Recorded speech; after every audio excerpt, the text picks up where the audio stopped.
বাসর ঘরে বসে আমার বর নাইমের সাথে গল্প করছি। নাইম আমার হাত ধরে বসে আছে। আর ঠিক তখন দরজায় কেউ ঠুক ঠুক করে শব্দ করলো।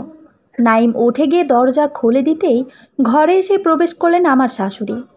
তিনি এসে আমার গলার থেকে সোনার চেনটা একটানে ছিঁড়ে ফেললেন। তারপর জোর করে হাত থেকে বালা দুটো খুলে নিলেন। বালা খোলার সময় মনে হলো এই বুঝি আমার হাতটা ছিঁড়ে যাচ্ছে। তারপর যে কাণ্ডটা করলেন তা আরও ভয়ঙ্কর। কোনো সাধারণ মানুষ কোনোদিন এমন কাজ করতে পারবে না, কিন্তু আমার শাশুড়ি করলেন। তিনি একটানে আমার কান থেকে ঝুমকো দুটো ছেড়ে নিলেন, আর নিলেন নাকফুলটাও। সঙ্গে সঙ্গে আমার কানের লতি থেকে আর নাকের মাংস থেকে দরদর করে রক্ত গড়িয়ে পড়তে লাগলো, আর ব্যথায় আচ্ছন্ন হয়ে উঠল সারা শরীর। আমি ভয়ে শিউরে উঠলাম, গা কেমন কাটা দিয়ে উঠল।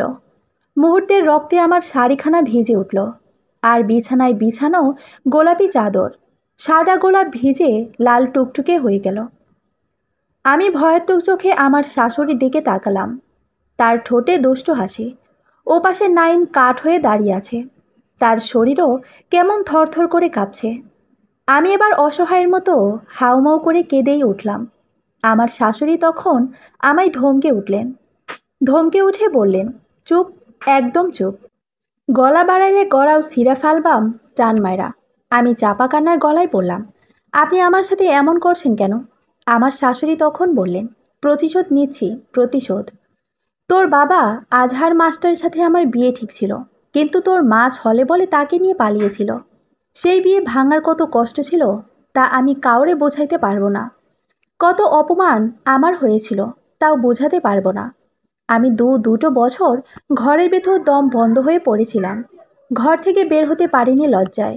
আর তখন থেকেই আমি মনে মনে ঠিক করে রেখেছিলাম, এর প্রতিশোধ যতদিন আমি না নিতে পারবো ততদিন আমি শান্তিতে ঘুমাবো না। আজ আমার প্রতিশোধ নেওয়া শুরু হলো।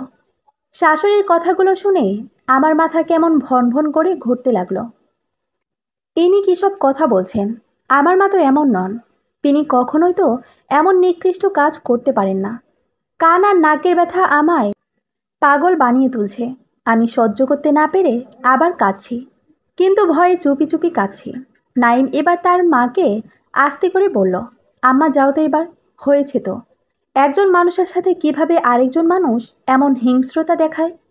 নাইমের কথা শেষ করতে দেরি হলো, কিন্তু তার গালে তার মায়ের হাতের চড় পড়তে দেরি হলো না। আমার শাশুড়ি তার গালে চড় দিয়ে বললেন, লাইক হয়ে গেছোস তুই, লাইক হয়ে গেছোস। গলা টিপা দমটা বাইর করে ফেলবো। আজ থাইকা আমার কথার বাইরে যদি কিছু করবি তাইলে জানে মায়েরা ফেলাইব। নাইম ভয়ে থরথর করে কেঁপে উঠল। এবার আমার শাশুড়ি আমার সাথে কথা বললেন। তিনি আমার কাছে এসে বললেন, একটা খেলা দেখাইব এখন, খেলা দেখবা বউ? আমি শুধু জল ভরা চোখে শাশুড়ির দিকে তাকালাম, কিন্তু কথা বললাম না। এবার আমার শাশুড়ি নাইমের দিকে তাকালেন। তারপর বললেন, নাইম, আমি যা বলবো এখন থাইকা তুমি কিন্তু আমার সাথে গলা মিলাইবা বাজান। আমার কথার বাইরে কিছু করলে তো জানোই। তারপর আমার শাশুড়ি এক অদ্ভুত কাণ্ড করলেন। তিনি চিৎকার করে ডাকতে লাগলেন আশেপাশের মানুষদেরকে, তোমরা কেউ আসলা না গো, আসলা না। আমার বউ পাগল হয়ে গেছে, কি সর্বনাশ করছে গো। দেখো আয়শা, তোমরা নিজের নাক কান নিজেই ছিঁড়ে ফেলছে। বাড়ির মানুষদেরকে ডাকতে ডাকতে তিনি তার হাতে থাকা চেন বালা আর কানের ঝুমকো ছড়িয়ে ফেলেন মেঝেতে। এবার তিনি মেঝেতে বসে কান্না শুরু করলেন। একে একে তখন আত্মীয় স্বজন আর আশেপাশের ঘরের মানুষগুলো আসতে শুরু করলো। তিনি তখন কাঁদতে কাঁদতে মাথা চাপড়ে বলতে লাগলেন, কি সর্বনাশ করলো গো, আমার পোলারে পাগল বউ গোছাইয়া দিল। আমার শাশুড়ির এসব কাণ্ড দেখে আমার বুক কেমন কেঁপে উঠল অজানা ভয়ের আশঙ্কায়। কেন জানি তখন আমার মনে হলো আমি ভীষণ বড় বিপদের মধ্যে পড়ে গেছি। এই বিপদ থেকে বাঁচা আমার জন্য খুব কঠিন হয়ে যাবে। আত্মীয় স্বজনরা একে একে আমার চারপাশ এসে ঘিরে ফেলল। একজন বৃদ্ধ মহিলা এসে আমার মুখের কাছে ঝুঁকে বলল, সর্বনাশ, সর্বনাশ। বইয়ের চোখ দেখো কেমন টকটকা লাল, এর চিন আছে। কবিরাজ ডাকো তাড়াতাড়ি, নইলে বিপদ হইব। আরেকজন অল্প বয়সী মহিলা, তার মুখটা কেমন করে বলে উঠল, আরে এইসব কিছুই না, দেখেন গিয়া মায়ের নাগর আছে। নাগরের সাথে আগেভাগেই ঢলাঢলি হয়ে গেছে। এখন জামাইয়ের হাতে ধরা পড়বার ভয়ে এমন করতেছে। এই কথাটা শুনে আমার মেজাজ সত্যি সত্যি খুব বিগড়ে গেল। আর আমি তখন ওই মহিলার দিকে তাকিয়ে পড়লাম। মুখ সামলে কথা বলুন বলছি। এই কথা বলতেই আমার শাশুড়ি ওখানে উপস্থিত সবাইকে বললেন, সবাই জলদি বাইর হইয়া যান, ঘর তালা দিয়ে দিই, নাইলে কখন কি করে পাগলে আল্লাহ জানে। আমার শাশুড়ির কথায় সবাই তাড়াহুড়ো করে ঘর থেকে বের হয়ে গেল। আমার শাশুড়ি তখন নাইমকে বললেন, তুইও বাইর হইয়া যা এখান থাইকা। নাইম যেতে চাইল না, সে ঠিক দাঁড়িয়ে রইল। এবার আমার শাশুড়ি নাইমকে ধমকে উঠতেই নাইম ঘর থেকে বের হয়ে গেল। তারপর আমার শাশুড়ি সবার শেষে ঘর থেকে বেরিয়ে বাইরে থেকে দরজায় তালা লাগিয়ে দিলেন। ঘরের ভেতর থেকে আমি চিৎকার করে বললাম, প্লিজ দরজাটা বন্ধ করেন না, আল্লাহর দোহায় দরজাটা বন্ধ করেন না। আমি এখানে একলা ভয়ে দম বন্ধ হয়ে মারা যাব। কিন্তু তিনি আমার অনুনয় শুনলেন না, দরজায় তালা আটকে দিয়ে চলে গেলেন। রাতে কাঁদতে কাঁদতে হঠাৎ করে ঘুমিয়ে গিয়েছিলাম। আর হঠাৎ করে বিছানার পাশে জানালায় ঠক ঠক শব্দ শুনে ঘুম থেকে উঠলাম প্রচণ্ড ভয় নিয়ে। তারপর ভাবলাম কি করব আমি। ভয় লাগছিল প্রচণ্ড, যদি জানলার কাছে নতুন ফাঁদ পেতে রাখে আমার শাশুড়ি। তাই জানলা না খুলে জড়সড় হয়ে বসে রইলাম খাটের ওপর। এখনও নাক আর কান দুটো প্রচণ্ড ব্যথা করছে। মনে হচ্ছে সেই ব্যথায় আমি পাগল হয়ে যাব। ঠিক এই সময় বাবা মার কথাও খুব মনে পড়ল। আমার বাবাকে আমি যতটুকু চিনি, তিনি খুব সৎ এবং সাহসী পুরুষ। জীবনে কখনো তাকে কোনো কিছু নিয়ে সামান্য অবহেলা করতে দেখিনি কারো 2 পয়সা মেরে খেতে, কারোর উপর মিথ্যে চাপিয়ে দিতে। বাবা কোনো সিদ্ধান্ত নিলে 100 বার ভেবেচিন্তে সিদ্ধান্ত নেন, এবং এই বিয়ের সিদ্ধান্তটাও তিনি খুব ভেবেচিন্তে নিয়েছিলেন। বাবা বলেছিলেন, তার ছাত্রের ছেলের কাছে মেয়ে বিয়ে দিলে এত বাছ বিচারের কী প্রয়োজন। তাছাড়া আমার শাশুড়ি আমার মায়েরও বান্ধবী। স্কুল জীবনে মার সাথে খুব ঘনিষ্ঠ সম্পর্ক ছিল আমার শাশুড়ির। তবে এটা সত্য, আমার মা বাবার সাথে পালিয়ে গিয়েছিলেন এই জন্য যে বাবা স্কুল মাস্টার হলেও তার ধন সম্পদ কিংবা বংশগৌরব অতটা উন্নত ছিল না। কিন্তু আমার নানা তৎকালীন সময়ের এলাকার প্রভাবশালী ব্যক্তিদের একজন ছিলেন। অগাধ ধন সম্পদের মালিকও ছিলেন তিনি। নানা বাবা মার প্রেমের সম্পর্ক মেনে নিতে পারেননি বলে বাবা মা পালিয়েছিলেন, বিয়ে করেছিলেন বন্ধুর বাড়িতে গিয়ে। তারপর ফিরে এলে নানা মেনেও নিয়েছিলেন সেই বিয়ে। আমি এত কিছু জানলে ওই বিষয়টা কেন জানবো না যে আব্বার সাথে আমার শাশুড়ির বিয়ে ঠিক ছিল। জানালায় এখনও শব্দ হচ্ছে, বিরতিহীন, ঠক ঠক ঠক। ভাবলাম জানালাটা একবার খুলেই দিই। আমার কেন জানি মনে হচ্ছে এটা নাইম ছাড়া আর কেউ না। নাইমের প্রতি আমার প্রচণ্ড রাগ আছে। এই রাগটা অন্তত ঝেড়ে নেওয়া যাবে এখন। আর কোনোভাবে এখান থেকে বাড়ি পর্যন্ত যেতে পারলে এদের প্রত্যেকটা নাকে বড়শি দিয়ে ঘুরিয়ে ছাড়ব। মনে প্রচণ্ড সাহস নিয়ে জানলা খুলতেই দেখি সারা শরীরে চাদর আবৃত কেউ দাঁড়িয়ে আছে। দেখে আমার হৃৎপিণ্ড কেমন কেঁপে উঠল। এই গরমের সময় আবার চাদর পরে আসবে কে? এ এক নতুন ষড়যন্ত্র না তো? আমি তড়িঘড়ি করে জানালাটা লাগিয়ে দিতে চাইতেই চাদরের ভেতর থেকে একটা হাত বেরিয়ে এসে খপ করে আমার হাতটা ধরে ফেলল। ভয়ে আমি চিৎকার করতে গিয়েও চিৎকার করতে পারলাম না, শুধু বড় বড় চোখে তাকালাম। আর তখন দেখি চাদরের ভেতর থেকে নাইমের মুখটা বেরিয়ে আসছে। আমি তখন শব্দ করেই বলে উঠলাম, হাতটা ছাড়ুন, হাত ধরেছেন কেন? নাইম ফিসফিস করে বলল, আস্তে, কেউ দেখে ফেললে সর্বনাশ হয়ে যাবে। কি দেখলে সর্বনাশ হয়ে যাবে? তোমার সাথে কথা বলতেছি এইটা আম্মা জানে। আমি এখন ঘুমিয়ে গেছি। কিছুক্ষণ আগে মিছিমিছি নাক ডেকে প্রমাণ করেছি যে আমি এখন ঘুমিয়ে বিভোর। আমি ঘুমিয়ে গেছি এটা প্রমাণ হবার পর আম্মাও ঘুমিয়ে গেছে। আমি আসার সময় দেখে এসেছি আম্মা নাক ডেকে ঘুমাচ্ছে। আমার ঘেন্না হচ্ছিল ওর প্রতি। আমি ভাবতেও পারছিলাম না একটা ছেলে কি করে এমন কাপুরুষ হয়। আমি তখন রাগের গলায় বললাম, আপনার মতন এমন কাপুরুষ আমি জীবনেও দেখি নাই। আপনি আমার হাত ছাড়ুন, যান এখান থেকে, নইলে আপনার মুখের ওপর আমি বমি করে দেব। আমি একটানে নাইমের হাত থেকে হাতটা ছাড়িয়ে নিলাম। নাইম তখন কাচুমাচু করে বলল, প্লিজ তুমি আমায় ভুল বুঝো না। আমি আম্মাকে ম্যানেজ করে ফেলবো 2-1 দিনের ভেতর। আম্মা কোন কারণে তোমাদের উপর রাগ, সেই রাগ থাকবে না দেখো। আমি ওর কথা শুনে জানলার কপারটা ঠাস করে লাগিয়ে দিতে চাইলাম। কিন্তু এর আগেই ঘরের দরজা খুলে ঘরের ভেতর ঢুকে গেল আমার শাশুড়ি, তার সাথে আরও একজন কম বয়সী মেয়ে। আমার শাশুড়ি এসেই আমার চুল টেনে ধরে বললেন, কার সাথে পিরিচ করছো হারামজাদি? আমি আগেই সন্দেহ করেছিলাম তোরে। ছি ছি ছি বলে আমার মুখের ওপর তিনি একদলা থুতু ছিটিয়ে দিলেন। আমি তখন চিৎকার করে বললাম, আপনি এমন অসভ্যতামি করছেন কেন আমার সাথে? আমি আপনার ছেলের সাথে কথা বলছিলাম। নিজের স্বামীর সাথে কথা বললে কি অপরাধ? আমার শাশুড়ি তখন বললেন, তুই বললেই হলো, আমার ছেলের সাথে কথা বলছস? আমার ছেলে ঘরে ঘুমাচ্ছে। আমি তখন আঙুল দিয়ে দেখিয়ে বললাম, ওই দেখুন, জানলার বাইরে দেখুন, আপনার ছেলে দাঁড়িয়ে আছে। কিন্তু আমার শাশুড়ি যখন তাকালেন তখন দেখা গেল নাইম আর ওখানে নাই। আমার শাশুড়ি তখন রাগে অগ্নিশর্মা হয়ে আমার গালে ক্রমাগত চড় বসিয়ে দিতে শুরু করলেন। আর ওই মেয়েটি বাড়ির সকলকে ডেকে তুলতে লাগলো, এই বলে যে, আপনারা ওঠেন, সবাই ঘুম থেকে উঠেন, উঠে দেখেন নতুন বউ তার প্রেমিকের সাথে দেখা করতে গিয়ে খালাম্মার হাতে ধরা খাইছে। সারা পাড়া জেনে গেল আমার সম্পর্কে। সবার মুখে এক কথায়, নাইমের বউ ভালো না, নাইমের বউ ভালো না। বাসরাতে নিজের বর রেখে প্রেমিকের সাথে পালিয়ে যেতে গিয়ে ধরা পড়েছে নাইমের বউ। ছি ছি ছি। নাইম তার মার কাছে এসে বলল, আম্মা, তুমি বেশি বাড়াবাড়ি করতেছ। এইসব করে কিন্তু নিজের মান সম্মান নষ্ট করতেছ। আমার শাশুড়ি তখন রেগে মেগে আগুন হয়ে নাইমকে বললেন, লাইক হয়ে গেছো তুমি? বউয়ের প্রতি ভালোবাসা জন্মে গেছে।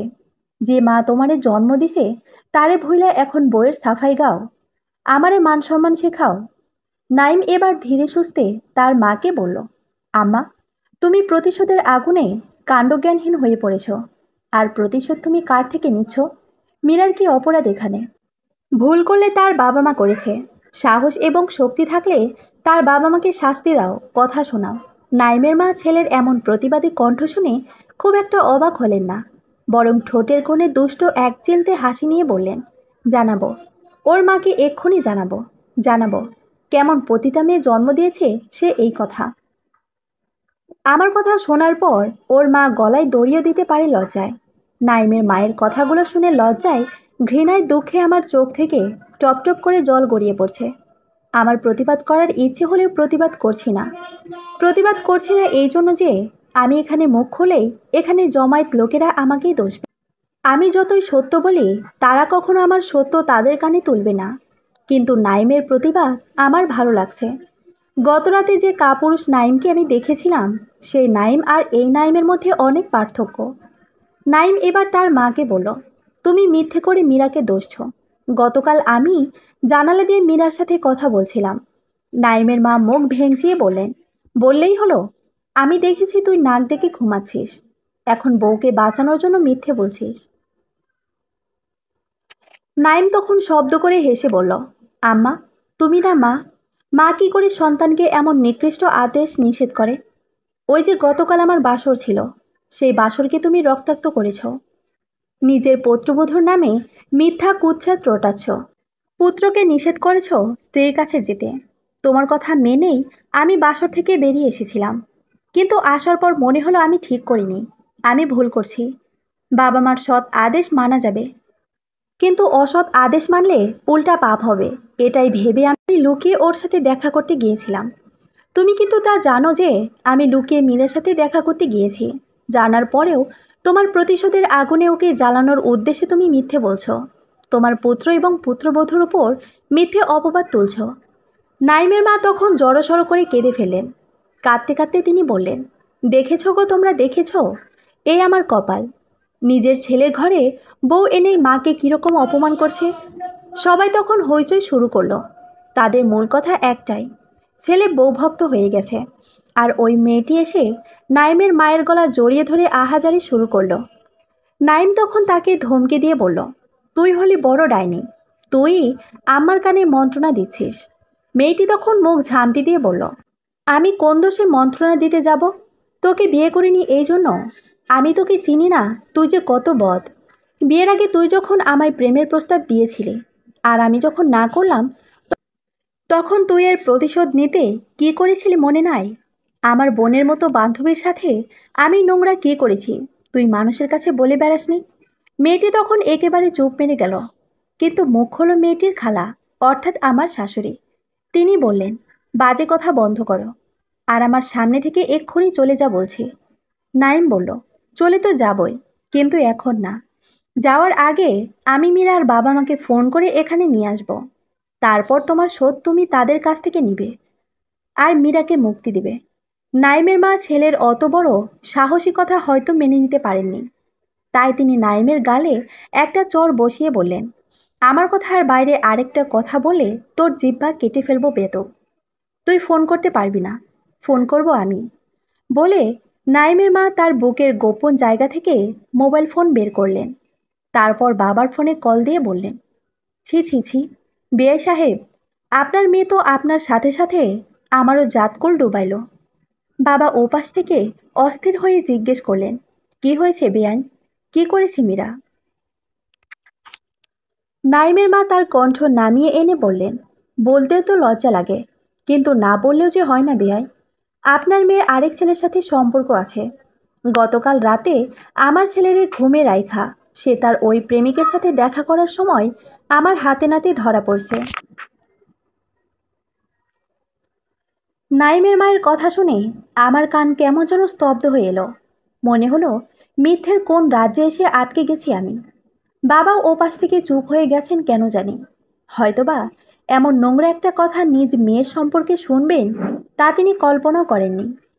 কিন্তু আমার বিশ্বাস বাবা মা এ কথা বিশ্বাস করবেন না কোনো সময়। তারা তো আমায় চেনেন। জগতের সব মানুষ মিলে এক হয়ে আমার বৈরিতা করলেও তারা ঠিক আমার মাথার ছায়া হয়ে থাকবেন। তারা আমায় বিশ্বাস করবেন, কারণ তারা জানেন আমি কেমন, কোন প্রকৃতির। বাবার থেকে কোনো সাড়া না পেয়ে নাইমের মা এবার বললেন, বেয়াই সাহেব, আপনি ইচ্ছে করে আমার সর্বনাশটা করেছেন। আমার নম্র ভদ্র ছেলেটার কাছে আপনার ঘরের নষ্ট জিনিসটা চালিয়ে দিয়েছেন।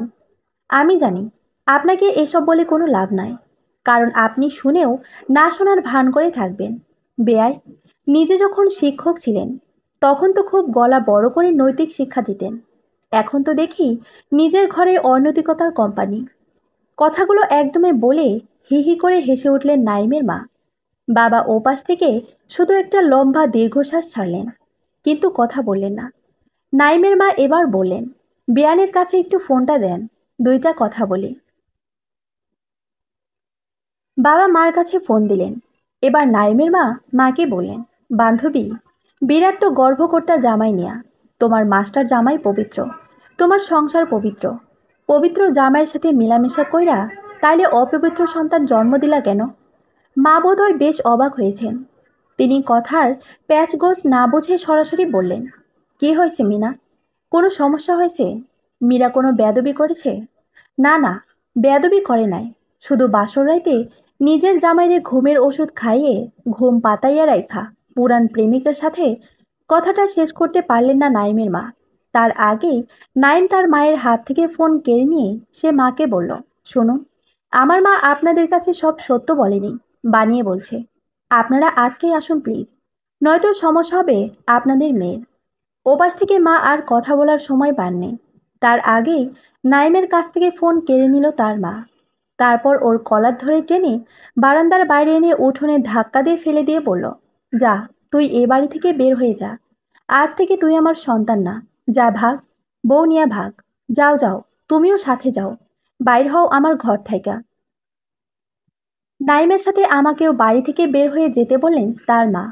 আমি বারান্দা থেকে যখন উঠোনে নেমে যেতে চাইলাম, তখন নাইম এসে আমার হাত ধরে বলল, না, তুমি ঘর থেকে বের হবে না, আমিও বের হব না। এই ঘরটা আমার মায়ের নয়, আমার বাবার। মৃত্যুর পর বাবার সম্পত্তিতে তার সন্তানের অধিকার বেশি। আর যে মা অসৎ তাকে সত্যের পথে ফিরিয়ে আনা সন্তানের কর্তব্য। আমি সেই কর্তব্য পালন করব। আজ তোমার বাবা মা এখানে আসবেন, তারপর দেখব প্রতারক কে ছিল। তোমার বাবা যদি আমার মাকে একদিন ঠকিয়ে থাকেন, এর জবাবদিহিতা তিনি এখানে করে যাবেন। আর আমার মাও তার কাছে এই জবাবদিহিতা করবেন যে কোন অপরাধে তিনি তোমার উপর অত্যাচার করেছেন এবং তোমার চরিত্রে কেন কালিমা লিপেছেন। ছেলের মুখ থেকে এমন যৌক্তিক আর প্রতিবাদী কথা শুনে নাইমের মা কেমন যেন ঝরে নিভে যাওয়ার বাতির মতো দপ করে নিভে গেলেন। বাবা মা এলেন বিকেল বেলায়। তাদের দেখে আমার কি যে কান্না পেল। শব্দ করে কেঁদে উঠে আমি দৌড়ে গিয়ে বাবার বুকের ওপর ঝাঁপিয়ে পড়লাম। বাবা আমার পিঠে তখন আলতো হাত বুলিয়ে দিয়ে বললেন, তোর চেহারা এমন হয়েছে কেন? চোখ মুখ ফ্যাকাশে হয়ে গেছে কেমন? মা আমার থুতনির নিচে ধরে মুখটা ওপরের দিকে তুলে নাক আর কান দিকে আটকে ওঠা গলায় বললেন, নাক কান কাটলো কিভাবে তোর? ফুল কোথায় নাক কানের? আমি কিছু বলার আগেই নাইমের মা বলে উঠল, তোর মেয়ের যা জেদ! আমি বললাম, কি মা, তুমি নিজের ঘরে স্বামী রেখে অন্য পুরুষের সাথে দেখা করেছো রাতে? ছি ছি ছি! তোর মেয়ে তখন রাগে নিজের গলার চেন, কানের ফুল, হাতের চুড়ি, নাক ফুল সব টেনে টুনে ছিঁড়ে মেঝেতে ফেলে দিল। এই বানোয়াট কথাগুলো বলে নাইমের মা হাউমাউ করে কেঁদে উঠল। কাঁদতে কাঁদতে বলল, সব আমার কপাল। কত শখ করে বান্ধবী আর নিজের মাধ্যমিক স্কুলের স্যারের মেয়েকে ঘরের বউ করে আনলাম, কিন্তু সেই বউ। কথাগুলো তিনি মিথ্যে কান্নার জন্য শেষ করতে পারলেন না। একটা মানুষ কিভাবে এত মিথ্যে কথা আর মিছে কান্নাকাটি এভাবে করতে পারে তা আমি ভাবতেও পারি না। কিন্তু বাবা মা নাইমের মায়ের কথায় কান দিলেন না।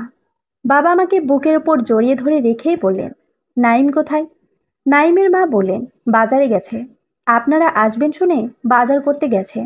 ছেলেটার মন এমনিতেই খারাপ। আপনারা চলে যান এখন দয়া করে। নাইম এসে আপনাদের দেখলে তার আরও মন খারাপ হবে। বাবা বললেন, মন খারাপ হবে কেন? সে নিজেই তো আমাদের খবর দিয়ে এনেছে। বলেছে আমাদের সাথে আপনার কি নাকি বোঝাপড়া আছে। আমরা সেই বোঝাপড়া করতে এসেছি।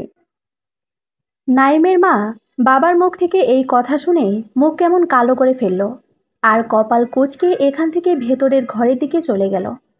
নাইম বাজার থেকে এলো সন্ধ্যাবেলায়, তার হাতে বাজার ভর্তি ব্যাগ।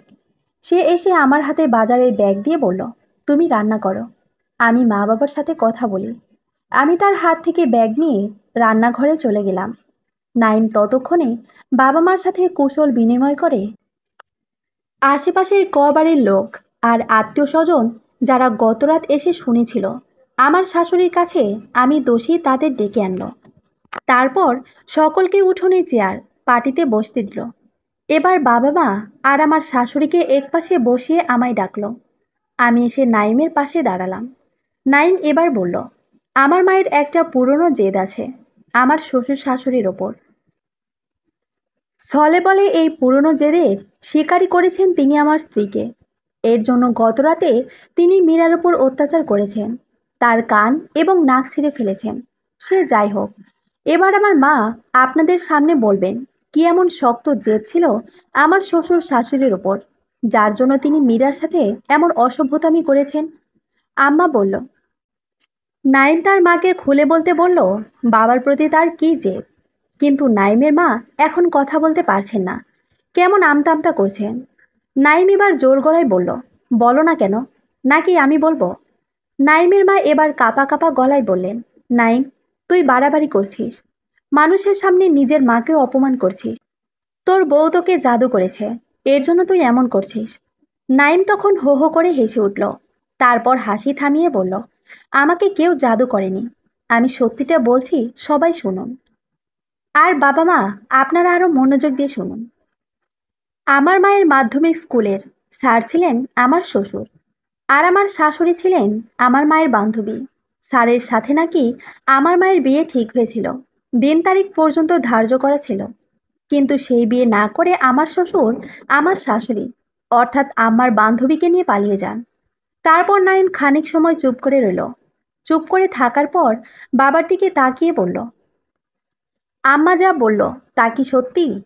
বাবা বেশ অবাক হলেন আর নিজের চশমাটা খুলে দুটো চোখের জমা জল মুছলেন পাঞ্জাবির কোনা দিয়ে।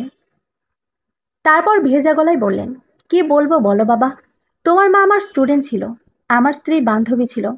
তাকে আমি নিজের বোনের মতো দেখেছি সব সময়। ওদের বাড়িতে যাওয়া আসা ছিল আমার। ওর বাবা অর্থাৎ তোমার নানা আমায় খুব আদর সোহাগ করতেন, এতটুকুই, এর বেশি কিছু আমি জানি না। বাবার পর মা মুখ খুললেন। তিনি বললেন, মিনা, তোকে আমি নিজের বোনের মতো দেখতাম। বোনের মতো দেখতাম বলেই তোর ঘরে আমার মেয়েটা তুলে দিয়েছিলাম। কিন্তু তুই যে এত নীচ তা আমি জানতাম না। আচ্ছা, কেন তুই এসব মিথ্যে অভিযোগ তুলে আমার মেয়েটার ওপর এমন টর্চার করলি, তার চরিত্রে কালিমা লেপলি? নাইমের মা অনেকক্ষণ চুপ করে রইল। নাইম এবার তার মার কাছে গিয়ে বলল, আম্মা, কাকে বিশ্বাস করব, তোমাকে না ওনাদের দুজনকে? না মানে, তুমি তো আমার চোখের সামনেই বারবার মিথ্যে বলেছ। গতকাল থেকে মীরার ওপরে শুধু 101টা মিথ্যা অভিযোগ তুলেছ। নাইমের মা হঠাৎ হাউমাউ করে কেঁদে উঠলেন। কাঁদতে কাঁদতে তিনি বললেন, সবাই শুনুন, আমি অপরাধী। আমি মীরার ওপর মিথ্যা অভিযোগ তুলেছি।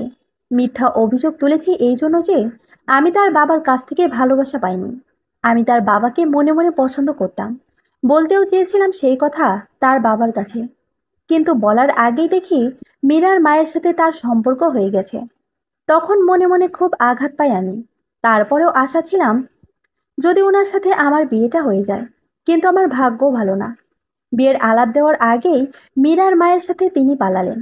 সবাই খানিক সময়ের জন্য থেমে গিয়েছিল নাইমের মার মুখ থেকে কথাটি শুনে। নাইম এবার তার মাকে বলল, ছি মা, ছি, তুমি এত নীচ। এখানে তো আমি মীরা কিংবা তার বাবা মায়ের কারো দোষ খুঁজে পাইনি। সব দোষ তো তোমার। তুমি সাহস করে বলতে পারোনি এই দোষ তো আর মীরার বাবার না, এই দোষ তোমার। এই একটা সামান্য বিষয় মনে রেখে তুমি মীরার ওপর প্রতিশোধ নিয়েছ। ছি মা, ছি। নাইমের মা তখন কাঁদতে কাঁদতে সবার উদ্দেশ্যে বললেন, সবাই শুনুন, আমি অপরাধী, বড় অপরাধ করে ফেলেছি আমি, তাই আমি লজ্জিত। আপনারা কেউ এমন নিকৃষ্ট কাজ করবেন না। তারপর তিনি বাবা মার কাছে এসেও মাফ চাইলেন। আমার হাত ধরে বললেন, মা রে, বড় অপরাধ করে ফেলেছি আমি। তোমার সাথে যে ব্যবহার করেছি আমি তার জানি কোনো মাফ নাই, তবুও তোমার কাছে মাফ চাইছি আমি।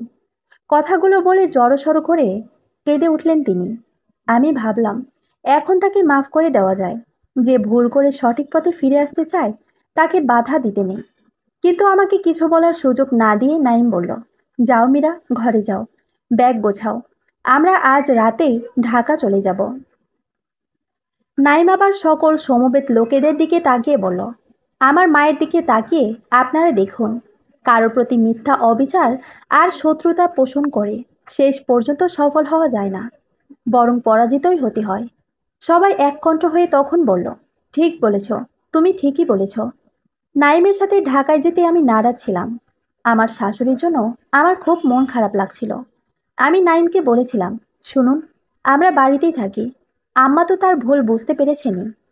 নাইম তখন আমার হাতটা শক্ত করে ধরে আমায় টেনে নিয়ে তার বুকের সাথে মিশিয়ে বলল, কারো কাছে আসার জন্য মাঝে মধ্যে এমন কিছু করতে হয়। বাহানা করে হলেও একবার দূরে যেতে হয়।